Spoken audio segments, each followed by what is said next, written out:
Bonjour Laura.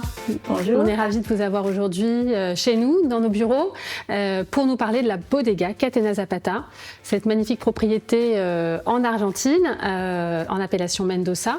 Et vous êtes la 4e génération à la tête de cette propriété familiale. Est-ce que vous pouvez nous en parler en quelques mots? Alors, je suis la 4e génération en Argentine, mais la 6e en comptant les 2 générations en Italie. Mon arrière-grand-père, Nicola Catena, est venu de Les Marques, en Italie, et son père et son grand-père faisaient du vin là-bas. Et après, c'est mon grand-père, mon père, maintenant moi, et mon frère et ma sœur qui faisaient du vin en Argentine. Donc votre arrière-grand-père qui est parti d'Italie, qui est arrivé donc en Argentine en 1902, ça devait être une sacrée épopée à cette époque-là, d'arriver et de planter ses premiers pieds de Malbec. Et puis ensuite donc votre père, Nicola Catena Zapata, figure emblématique pour les vins d'Argentine, qui a eu un vrai rôle sur la reconnaissance internationale des vins. Et votre père a eu cette intuition qu'on pouvait peut-être faire des choses différemment. Est-ce que vous pouvez nous expliquer un petit peu ce contexte? Oui, en effet, mon père et mon grand-père, ils avaient une grande admiration pour les grands vins du monde, surtout les grands vins de Bordeaux. Et mon père est allé en Californie dans les années 1980 et a rencontré M. Mondavi et entendu parler de cette révolution du vin californien. Il s'est dit, OK, les Californiens essayent de faire des grands vins en Californie, moi je vais faire la même chose en Argentine. Mais après, il s'est rendu compte qu'il fallait avoir une révolution des terroirs. Et c'est là qu'il a découvert ces terroirs de haute altitude, en dessus de 1200, 1400, 1500 mètres d'altitude, où nous avons le soleil, la fraîcheur, les sols très bien drainés, calcaires, où on produit des grands vins argentins. Et c'était assez atypique à l'époque d'aller chercher vraiment sur les coteaux de la cordillère des Andes, dans ces terroirs d'altitude qui sont des terroirs assez difficiles à travailler et assez arides. Absolument. Et en effet, maintenant, tout le monde parle de la haute altitude à cause du changement du climat, parce qu'il fait plus froid dans la haute altitude. À cette époque-là, on cherchait la fraîcheur, la minéralité, la concentration. Et aussi, on a découvert qu'en haute altitude, il y a plus de soleil. Et les raisins font plus de polyphénol pour se protéger du soleil. Alors, on a la minéralité, l'acidité et en plus de concentration en haute altitude. Alors, c'est vraiment quelque chose d'extraordinaire. Et aussi, c'est une région assez stable avec le changement du climat.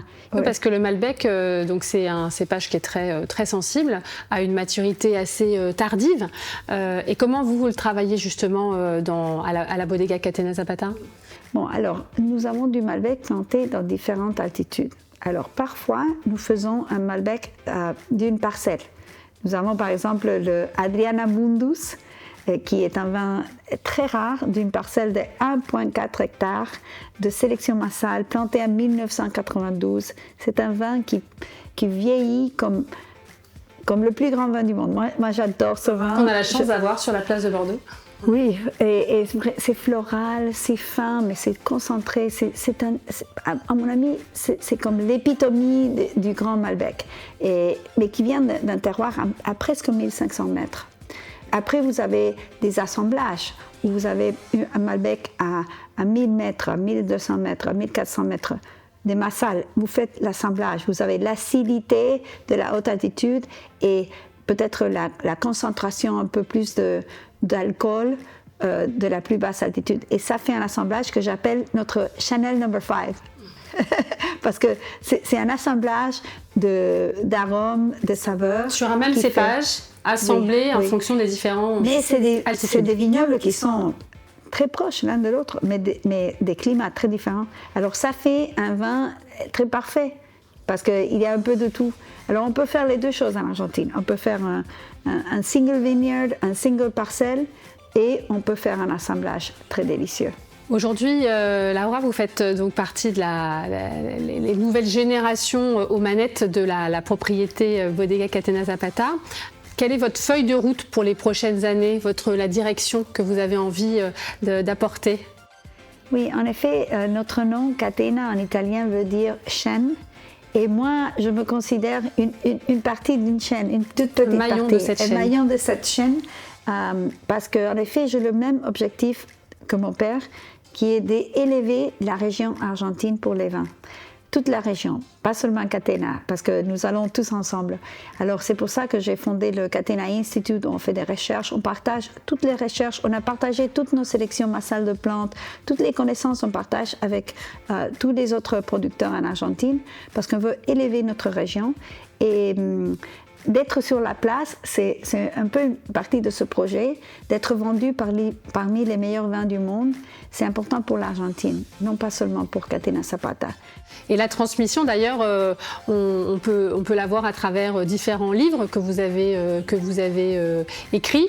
Transmettre au plus grand nombre cette connaissance à la fois du Malbec, qui est cépage iconique de l'Argentine. C'est un moyen aussi de parler des vins d'Argentine, et puis d'asseoir cette reconnaissance internationale, parce que aujourd'hui, la Bodega Catena Zapata fait partie, on dit souvent, le grand cru d'Amérique du Sud.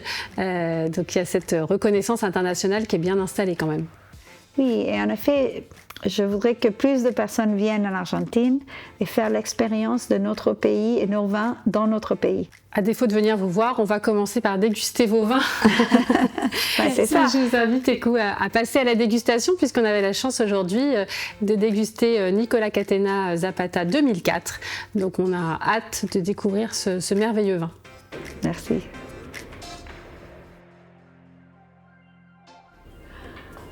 Bonjour. Bonjour Arthur. Bonjour Arthur. Waouh.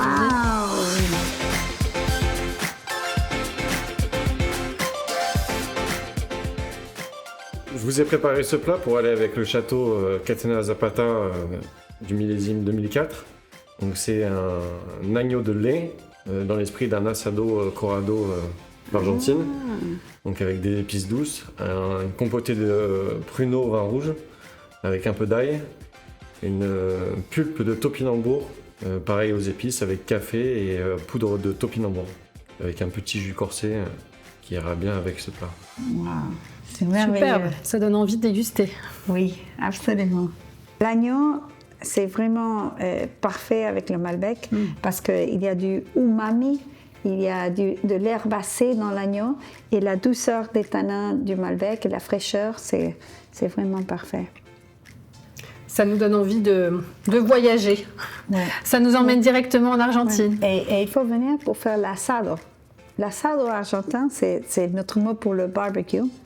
Je pense que c'est le centre de la culture argentine. L'asado, le dimanche, où on recommence une semaine, où on s'aime entre amis, on passe un moment ensemble et on se souvient de pourquoi on est vivant, pourquoi on vit.